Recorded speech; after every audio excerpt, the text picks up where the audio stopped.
Chuck Todd is NBC's political director and moderator of Meet the Press. Chuck, good morning. It's good to see you. You're going to roll out some new NBC News Wall Street Journal polling this morning on Meet the Press. And suffice it to say that the president's support remains virtually unchanged even after the attack on the Capitol. It's been one of the enduring storylines of this presidency. No matter what he does, no matter how bad it gets, his supporters are with him. No, I mean, it really is. It's one of his legacies, right? It is hard to look at this as anything other than a failed presidency when you look at particularly the coronavirus in the last year and obviously the violent ending to his presidency. But his legacy also includes the successful political movement he created. He has changed the Republican Party in his vision. He has bent the will of the party towards him. So in that sense, he leaves the presidency more in charge of the Republican Party than when he entered the presidency, even as when you look at it just from accomplishments and sort of what he did, it's really hard to judge it by anything other than a failed presidency. But politically, he's actually stronger today inside the Republican Party than he was when he entered office. Yeah, there really are some eye-popping numbers about his support and where the country is as he leaves office.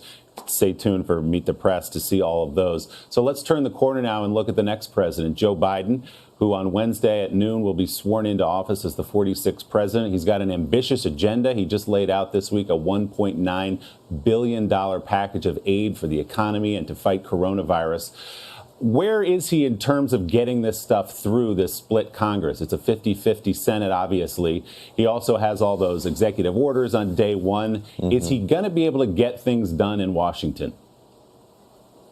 I'm a little more optimistic than most. I know that there is this feeling that, oh my God, the gridlock, it's a permanent feature of Washington, D.C., the polarization.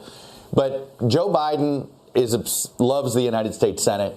This 50-50 Senate, the Capitol riots, I think, will create at least a temporary environment, I think, of at least public shows of collegiality.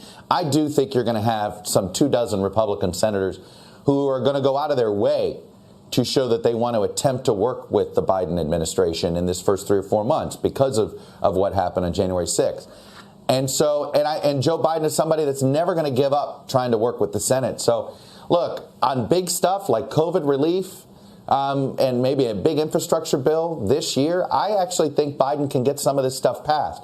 Look, as he gets farther into his presidency, it'll get more political and it'll get harder.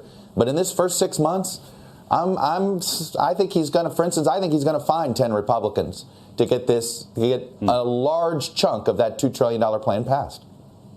And we will see beginning on Wednesday. Chuck, thank you very much. We'll look for much more this morning on the final Meet the Press of the Trump presidency, when Chuck is joined by Democratic Senator Cory Booker of New Jersey and Republican Congresswoman Nancy Mace of South Carolina. Hey, thanks for watching our YouTube channel. Find your favorite recipes, celebrity interviews, uplifting stories, shop our favorite deals, and so much more with the Today app. Download it now.